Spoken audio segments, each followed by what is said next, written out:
সূরা আলী ইমরানের 145 নম্বর আয়াতে আল্লাহ বলেন, ওয়ামা কানা লিনাফসিন আন তামুতা ইল্লা বিইজনিল্লাহি কিতাবাম মুআজ্জালা। কোন মানুষের জন্য এটা উচিত না, কোন মানুষের জন্য এটা শোভা পায় না, কোন মানুষের পক্ষে এটা সম্ভব না যে সে আল্লাহর অনুমতি ছাড়া মারা যাবে, অর্থাৎ আল্লাহর হুকুম ছাড়া সে মৃত্যুবরণ করবে, এটা সম্ভব না। বরং ইল্লা কিতাবাম মুআজ্জালা, বিইজনিল্লাহি কিতাবাম মুআজ্জালা, আল্লাহর হুকুমে সে মরবে। কিতাবাম মুআজ্জালা, কবে কোথায় মরবে এর একটা নির্ধারণ করা সময় আছে। তাহলে আমি আপনি কখন মারা যাব এটা জানেন কে বলেন? আল্লাহ।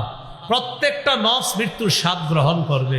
সূরা আনকাবুতের 57 নম্বর আয়াতে আল্লাহ বলেন, কুল্লু নাফসিন যায়িকাতুল মাউত, প্রত্যেকটা নফস মৃত্যুর স্বাদ গ্রহণ করবে।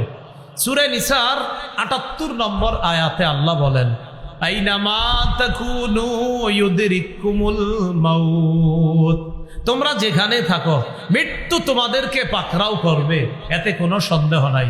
সূরা আহজাবের 16 নম্বর আয়াতে আল্লাহ বলেন, قُلْ لَن يَنفَعَكُمُ الْفِرَارُ إِنْ فَرَرْتُمْ مِنَ الْمَوْتِ أَوِ الْقَتْلِ, নবী আপনি বলেন মৃত্যু থেকে এবং হত্যা থেকে যতই পালিয়ে বেড়াও, এই পালানো তোমাদের কোনো কাজে আসবে না।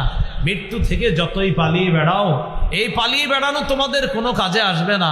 মৃত্যু তোমাকে পাকড়াও করবে, এতে কোনো সন্দেহ নাই।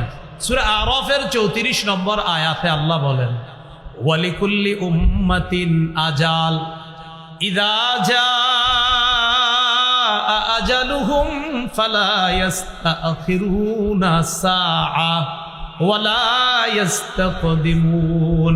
প্রত্যেকটা মানুষের মৃত্যুর সময় নির্ধারণ করা, যখন তার মৃত্যু এসে যাবে, আগেও হবে না পরেও হবে না, ওই সময় মৃত্যুবরণ করবে যখন তার মৃত্যুর সময় নির্ধারণ করা।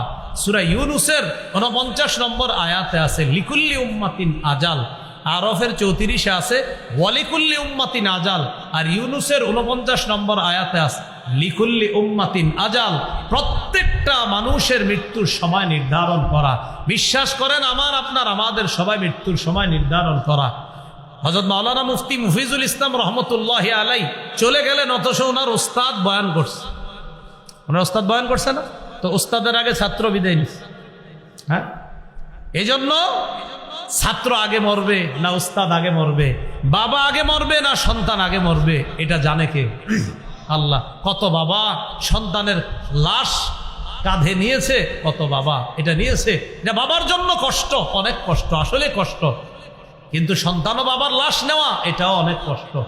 আল্লাহ সব বাবা যারা কবরে আছে সেই বাবাদের কবরগুলো আল্লাহ জান্নাতের বাগান বানায়।